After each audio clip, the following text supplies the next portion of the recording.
What is good? We're back for another installment of some rookie draft profiles. We got the tripod or the trifecta in the rookie profiles here. The top three in most cases. We're going to round it out with Kenneth Walker here. Old Kenny, 3 sticks. Yeah.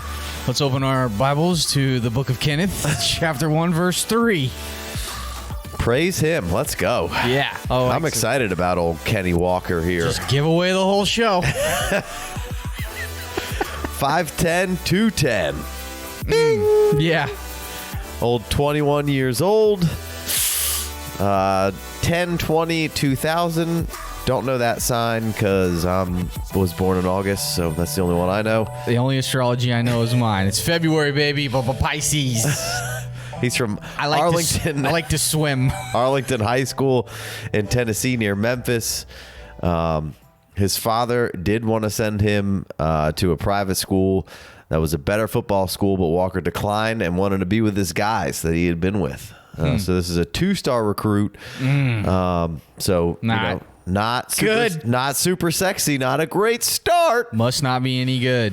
But before we go any further, go ahead and make sure you hit that subscribe button so you can catch all of these rookie profiles, amongst other things. We got mock drafts, and we got last year's rookies doing some rookie reports on those kind of guys. We got early offseason trade targets coming up. We got ADP that we keep track of.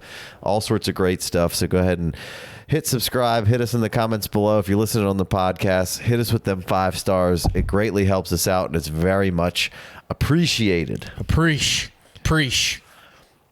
So, back to old Kenny Walker over here, the Chapter 1, 2-star verse 3. recruit from near Memphis, Tennessee. Had some trials and some tribulations here early in his career. Had some blood clots in his lungs heading into his senior year of high school. Was told he was going to miss out on the whole year. Started receiving treatment and wasn't really allowed to have any contact. Thought he might miss the whole year. But then he started really getting after it. He was allowed to work out. Let him work out. Him and his dad started working out 3 times a day, got cleared to play right around the start of the season, which just kind of tells you what kind of guy he is because he wasn't going to play at all. And then in his senior season, this is where he really burst onto the scene. And he said, was quoted as saying he was in the best shape of his life from just working out and being a maniac there. So look at the butt on that one. Yeah, he must work out. So not listed as a top 2,000 recruit. Is that, you mean 200? No, 2,000. 2,000. I thought for sure you missed a 0. Some of my research, not a top 100 in his own state, a 2-star recruit, like we said, and only one Power 5 offer, and that was Wake Forest. So naturally, going to go ahead and take that Power 5. Let me get that. Can't go to Kent State. So he does go to Wake Forest. But after a few years there, he's not really feeling it. He feels like they're not really seeing what he's seeing on the field, which we're not going to throw up career stats because he really only had that 1 year of good production, which is to some people's demise. Right. But I did look at some I'll throw some all 22s up of him at Wake Forest, and he was doing what he did in Michigan. I don't know how they were they were letting him split time with other backs. It doesn't make sense to me because he was doing work. He looked the same player. Shit happens. Burrow had to go to LSU to play. Justin Fields had to go to Ohio State to play. I mean, great points. No strong points. Not hating on Thurman Thomas, but Barry Sanders was backing up Thurman Thomas. I mean, so shit happens. But it was there. It wasn't like they were not playing him. They were playing him. And then when there were some games where the other guy got hurt and they had to give him all the work, and he fucking murked. It was surprising that they Which murk means kill. Like I don't know. I say murk all the time. I don't know if people understand what that is. Crushing. It's like sneaking up and just devouring. Yeah, I don't really understand what they weren't seeing. Like you said, anytime he was really given an opportunity, he was doing his thing. But either way, he wasn't really feeling it. He wasn't. They weren't vibing. They weren't vibing. They were not. They were not. He enters the transfer portal. Michigan State comes a knocking. They say, "Look, we weren't very good last year, but we believe we're a player or two away. What do you think? We think you could be one of those players." Well, what do you think of him? basically sight unseen, never been to East Lansing in his life, and says, "Yeah, let's do it." Yeah, had a Zoom call with the coach. They went through the offense with him, and he opted out of the last 2 games of 2020, citing COVID reasons. But I don't know. He was getting like 16 snaps in a game, and was like, "Come on." Yeah, so goes to East Lansing, and then makes an immediate impact right as he gets there, like just on the practice field, and then on his first carry in his first game, he goes for 75 yards and a score. On his way to a 264-yard 4 TD day. Versus Northwestern. What a way to prove your worth to your teammates. Like, I'm sure they saw what was going on in the preseason, but then to come out and to crush game 1, you just have to be like, wow, we just got a game-breaking player. For sure. So I think that kind of really in a nutshell gives you a pretty solid illustration of what Kenneth Walker III the third game is like, and what he can give you. I think he can absolutely take over a game, and first game on campus, game numero uno, he does just that. Kenneth giveth and Kenneth taketh your soul. Yeah. And just after a few weeks, the cat was out of the bag.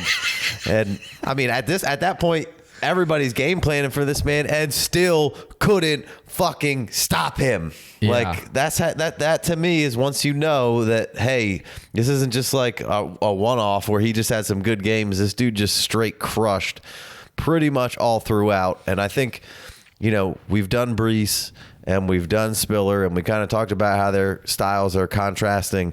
I think this guy he's a hybrid. I think he's got the best parts of both of their games here. I like that. Is he faster than? We'll get to it. Okay.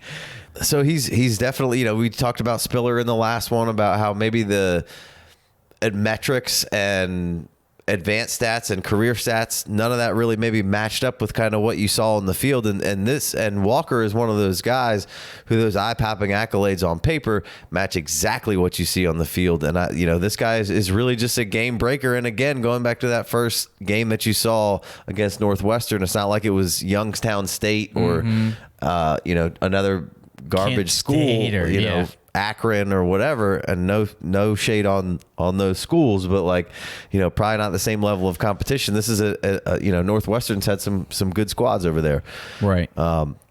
Formidable. So, before we get into the real fun stuff with the advanced stats, let's hit the metrics. We'll put the anal and analytics for you guys. Dominator, which I'm pretty sure they take your best season, so that would have definitely been 2021. Yeah, you better lube up for this thing. 50.2%, which is in the 99th percentile. That's an IOU. The 99th. Says car, 250 thou. Might want to hold on to that. Might want to hang on to that one. I think that's pretty decent. Yards per carry, which looking at, I'm going to put an undetermined on this one. Right. Because I don't know what, on Player Profiler, they have 5.5, which would be in the 56th percentile. But looking at his career stats, he averaged 6.2 for his career. And none of those 3 years did he average 5.5. So I'm not sure they got it right there. I think he had 6.2 this year and might have averaged 5.8. Very strong, right? Actually. So if we're just taking, 5.8 for his career. If you take the 6.2, that's much higher than the 56th percentile. It's in the 70s, I believe. Target share, which is maybe why he isn't getting as much buzz, was only 5.4%, which is in the 33rd percentile. So right, which I mean, he didn't catch enough balls, Casey. Right, and they just didn't throw to the running back. No, at Michigan State. At Michigan State. So we'll get into that. We'll come back to that. We'll loop it back around near the end of this thing. Couldn't find any verified 40-yard dashes from high school. They're proposing that he runs a 4.46. I think he could run faster than that. I don't know. That seems fair. That'd be really fast if he ran faster than that. Do you think he's faster than Brees Lightning? I think he could possibly be the fastest out of the guys, the first two that we just did. The top three, you think he's the fastest?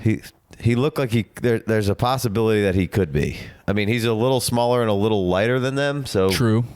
So the height adjusted but not really. They're all within the ballpark of each other, height, weight. All right, we had to take a quick commercial break to bring you guys ground-breaking news.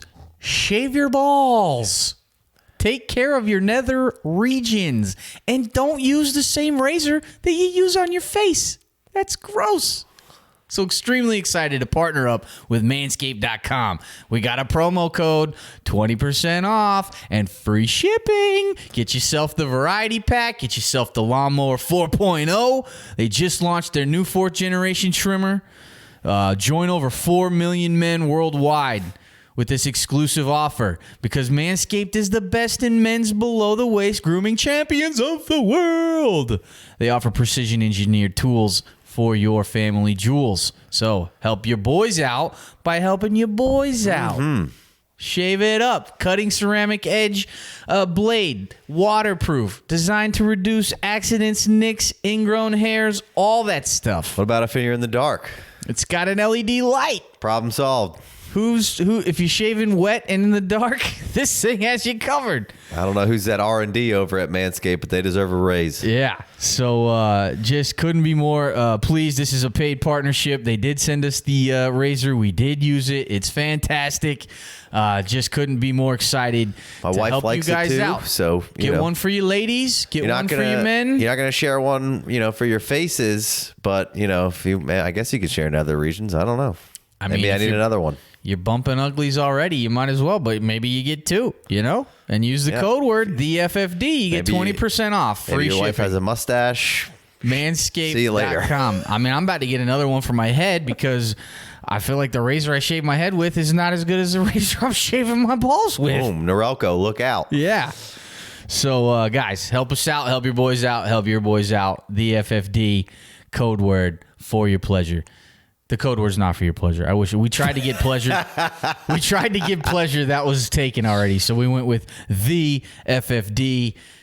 Carve the FF Dynasty symbol into your jewels. Get creative with it. They got different examples. They got things you could try out. Where is it at? See, they got different symbols and shapes. You could give yourself a thumbs up, or you could tweet your balls. Would have been nice if they would have sent you some templates. They're having fun with it. Yeah, like a cutout, a stencil. We could get a stencil with the FFD on it. Anyways, let's get back to the show. We appreciate y'all. The FFD, manscaped.com. And then as far as the advanced stats, again, I know that yards per carry didn't really match up to what I was saying about those eye-popping accolades. But when we get down here, like you said, he's only got really the 1 year at Michigan State where he was the featured guy really getting his groove on.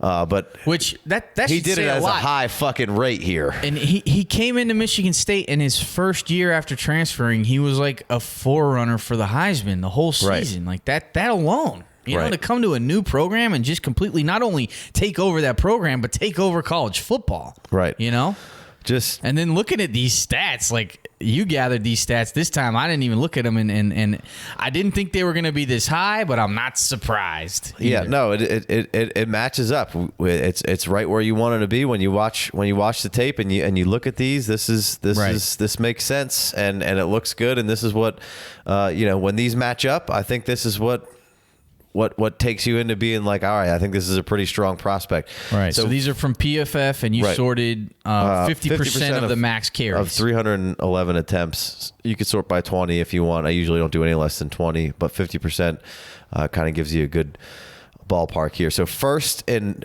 missed tackles forced with 89. And you see that all over the place. That makes sense because he's breaking 8 per run, I feel like. Second in yards, 1634. First in yards after contact, 1168. Second in yards after contact per attempt. Tied for fourth with TDs with 18. Seventh in yards per attempt, that 6.2 number for just 2021. And then second in 10-plus yard runs. Right. And these numbers match up exactly with what you're seeing on the tape. 100%. He has the one bad game at Ohio State, but pretty much every other game which they said he got banged up. Runs amok. Right. But, he stayed pretty healthy, and then maybe he got banged up in that game. They just got their ass whipped. Right, and he didn't have very many attempts, and that really turned his Heisman outlook. He was, I think, a 250-1 favorite to win the Heisman before that game, and then dropped to like 2,000-1 or 5,000-1 or something crazy because he didn't play well against C.J. Stroud. Them boys just got their ass whooped. Right. So, all those numbers match up to kind of what you're seeing. It's great. I love the tape. The stats are great. The metrics would be good if he played probably a bunch of years. I'm not really sure how they figure out the yards per carry for player profile. I mean, if you just take 2021, the metrics are out through the roof. So. Right. Outside of obviously the catching, but we'll talk about the receiving. We'll talk about that in a second. But, in an interview, he said that he's when he gets the ball in his hand, his instincts take over. And I think that really matches what you see. He's a very instinctual runner. Great word. Just very sudden and creative. I feel like out on the field, it just never feels like you can't put baby in a corner. He's a fucking magician. He really, you think he's tackled? He isn't. 100%. And he uses that all sorts of different ways, but he can press that line really well and then kind of snap off a cut. Very Houdini-esque, if you will. I don't know any other magicians, so David Blaine. I did used to like to tell people when I would first meet them or girls, whatever. You were a magician? What do you do? I'd be like, I'm a street magician. Street magician. Street. It's a very, I'm not one of those theater magicians. I keep it real. I'm raw. I don't rugged. have a mirror I keep it 100. of a elephant. No, we're not. Who's the tiger and the lion? Which guy got eaten? Yeah. I can't. Penn and Teller. I was thinking of something else. Barnum and Bailey. That's the circus. Kind of like this is right now. Right. So yeah, the comments. but very magician-esque in the way he moves around on the field, and I think part of that is the elasticity that he shows on the field. The lower half can look very elastic at times with those lateral cuts. The lateral agility is out of this world, and when we talked about these last two players in Spiller and Brees, this guy can absolutely get the edge with the lateral quickness. The burst is all there. He like I said, in leading this off, he's kind of a hybrid. He's kind of got all of the parts and pieces of those guys that are kind of their best traits. Right. He has the short area burst, and he has probably better lateral agility than the other two guys. But can still, so there's the elegance, but can still finish with power. Drink and can stiff arm you or run you over or break an arm tackle or cut your ass up and then maybe probably has more speed, so he probably gets the edge better than the other two, which he can get the edge with speed, or he can stiff arm your ass like you said. Right. It's just a joy to watch. So then, kind of on top of that, you don't have to worry about durability. Was pretty healthy all season. He can handle being a number one. 6 straight games with 23 plus touches, amassing 264 total carries in his 2021 campaign. That is 4th in total attempts on the year. And then all doing that, you don't have to worry about him losing the ball. Held the longest streak in the country for carries without a fumble, spanning over 2019, 2020, and part of his 2021 college season. That means he's good. Doesn't fumble. So does not. Jonathan Taylor fumbled. He couldn't be good at all. You're right. Not that really matters. It's something that can be cleaned up. I'll take a stat when it supports my theory. 100%. All day. That's what the game's about right now. Yeah. So, I didn't mean to shortcome him and how we've broken down all these other guys with all the abilities that they have and all these other things. But I feel like he just really has a lot of those with plus side on that lateral agility and I think the elasticity and the creativity and the magician kind of stuff really sum up, what you see on the field.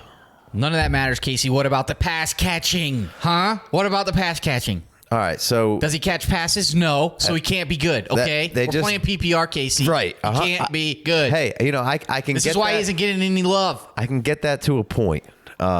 Michigan State just simply didn't throw to the running back. I don't care about your context. There's 29 total running back targets.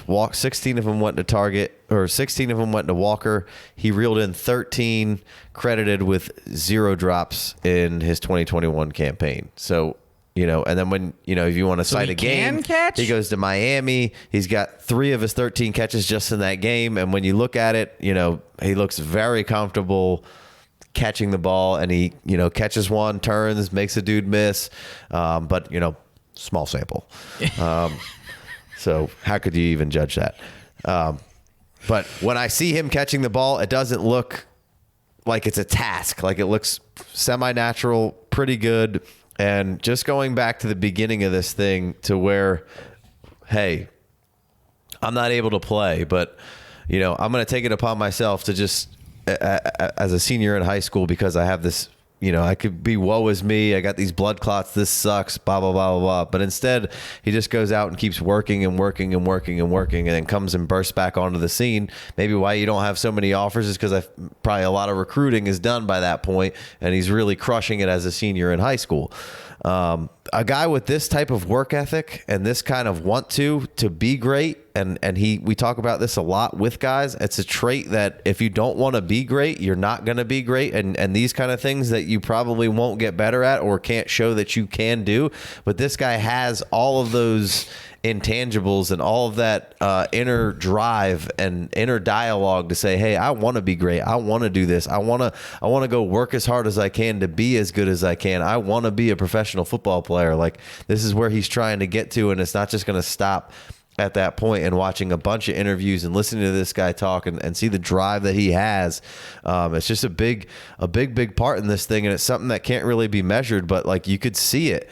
He bet on himself, went to East Lansing sight unseen, and look what he just did. He was a Heisman candidate and absolutely just turned the world on its head and turned Michigan State on its head. The Doak Award, right, for best running back in the nation. Is that right? The Doak Award, I think. So there's just the way this guy prepares, the way he works, the way he wants it, the way he expects to be great. There isn't a doubt in my mind that he can be a solid pass catcher. Like, that's a learned trait. You can be good at it, and it's not like it's a deficiency in his game. They just didn't throw it to the running back. So if it's something that's going to be required for him to excel and get the usage that he needs, he's going to do it. He's absolutely 100% going to do it.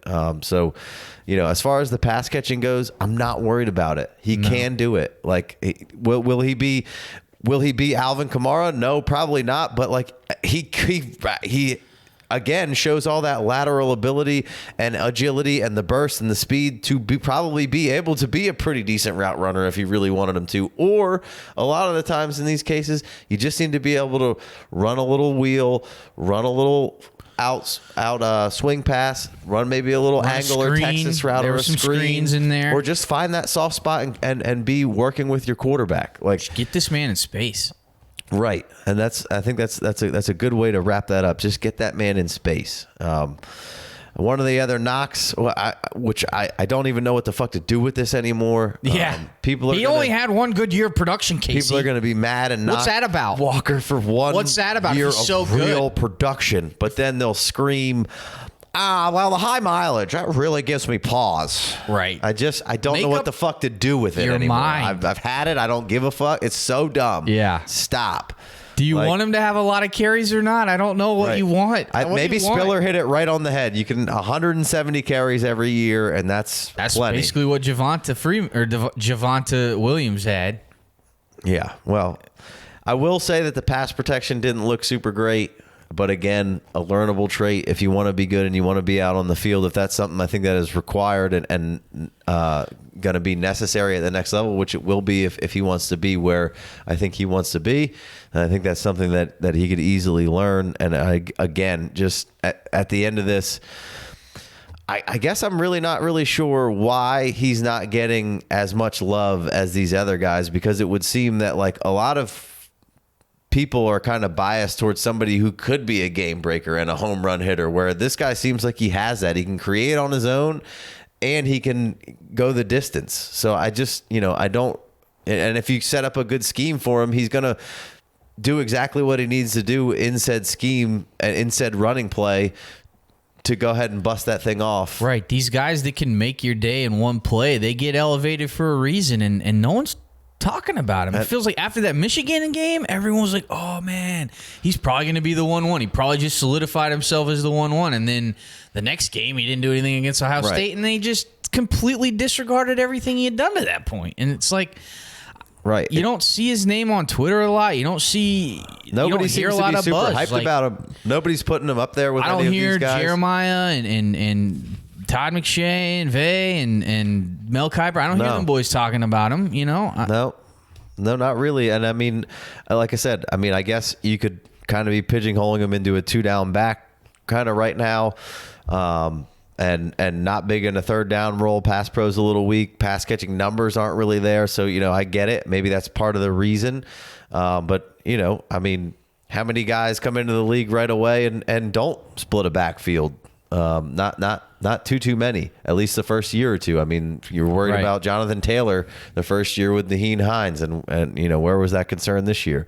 Not too much. Jonathan Taylor was pretty fucking solid. Javonte Williams came in and split time with Melvin Gordon right off the rip here. Najee came in and got his own role. It's rare. Pretty rare. ETN was slated to split it top with 5 starter. James Robinson. And Swift was splitting with Jamal Williams at times, spelling. I wouldn't think it would take too long. Nobody's going to make the Wake Forest mistake with Kenneth Walker in the league. They're going to see what he can do and let him be a peacock and spread his wings there. So gotta let me fly, Captain. Again, I feel like he's got a lot of the great parts and pieces of those other two guys. I'm not sure I would necessarily plan him ahead of those other two guys just yet. I think it's a pretty tight race right in there for those three, but I feel really good about those three guys, and I'm having a really hard time not putting Kenneth Walker ahead of those two guys because I do really like him right now, and time will tell. We're early in this process. Don't like to just jump right into there and be like, "Yep, this is it." I watched all the games I can watch, and now I know everything. Right. I'll probably go back and watch some more, and I'll wax and wane on which guys are where. But I feel pretty good about this trifecta of top end running backs, and I don't mean to hurt anybody's feelings of maybe your favorite running back isn't. You say, "Hey, he's up in there," and we just haven't gotten to him yet. These were the top 3 guys that we went with, but. Again, just pleasantly surprised because it doesn't seem like the community as a whole has a whole lot of love for the running backs. And once I dove into them, I'm like, yeah, maybe they're not. Maybe you don't have that one just crazy elite guy, but I feel like you got a lot of pretty good guys right here that I'm pretty excited about that could. Easily be very great contributors, very good contributors for your fantasy team. And if Kenneth Walker's busting off long runs and has a productive year, he's gonna be a high pick next year in your draft, like in your startup draft. And I want to take swings on these running backs, man. Let me get one of these running backs. Well, we talk about it all the time. Typically in a rookie draft, this is I'm gonna swing. It's a whole lot easier to replenish your running back room in this scenario than to trade for one of the good ones, right? Because it's going to be so hard to pry one of those guys from that, and you're going to have to gut your. If you're a good team, you're going to have to gut your team of some other good role players or depth to really get up in there and get a good one. So this is a good way to take cheaper shots on getting those players. And right now, it seems like I'd be interested to see where Kenneth Walker kind of fits into that. It seems like maybe right now Kenneth Walker could be the best value running back going because it just doesn't seem like a whole lot of people have him. Yeah, not a whole lot of buzz. Which that could change at the combine if he comes and blows up that 3-cone drill and the 40 and has some burst and maybe has a nice broad invert to show you that he can explode. Like maybe it starts to turn. I think the NFL will probably have him slated as the 3rd guy, or maybe even somebody jumps ahead of him, the Arizona State guy or Kyron. Could certainly do so. Like I said, with Spiller, it only takes one team to like a guy. But yeah, so really excited about Kenneth Walker III here. I was. Great prospect, a lot of fun to watch. And, right off the rip, off the true freshman Wake Forest tape, I was like, why did they not give him all the run at Wake Forest? Reading the blurbs, and he's listed as the co-starter, and that he didn't like that and didn't get as much run. And like watching him play at Wake Forest, I'm like, what were them boys doing? Did they not see him just destroying guys out on the field? Wake was pretty decent this year, so maybe didn't miss a ton of Kenneth Walker, but whatever. Michigan State was happy to have him. Yeah, you couldn't look at what he did at Michigan State and not be upset that you didn't have that man on your team. Figure it out. But like you said, Ohio State didn't play Joe Burrow. Georgia didn't play Justin Fields. Like them boys just Oklahoma State. They get it wrong. But Thurman Thomas. They get Thurman it wrong. Thomas is a great running back. Them boys get it wrong, and but we don't. We got like 115% hit rate on at least. I hate the over 100%, but when it comes to our hit rate on rookies. Woo. All right, well, we appreciate you guys joining us. That's verified. Listening on the podcast. Let me get a 5-star review from iTunes or Spotify. That would be awesome. If you're watching on YouTube and you made it to this minute mark, you got to hit the subscribe button, hit the notification button for that matter, and leave me a comment. The thumbs up really helps the algorithm. So if you're usual for us and you watch all these videos, let me get that thumbs up because that'll help us expand and the more we get, the better. The more time we'll have to put into this for your pleasure, because we're grinding. This is not our full-time job just yet, but I feel like we're on the cusp here. We just got to keep grinding. So we need Can't you guys. fire us yet. And we appreciate you. Peace.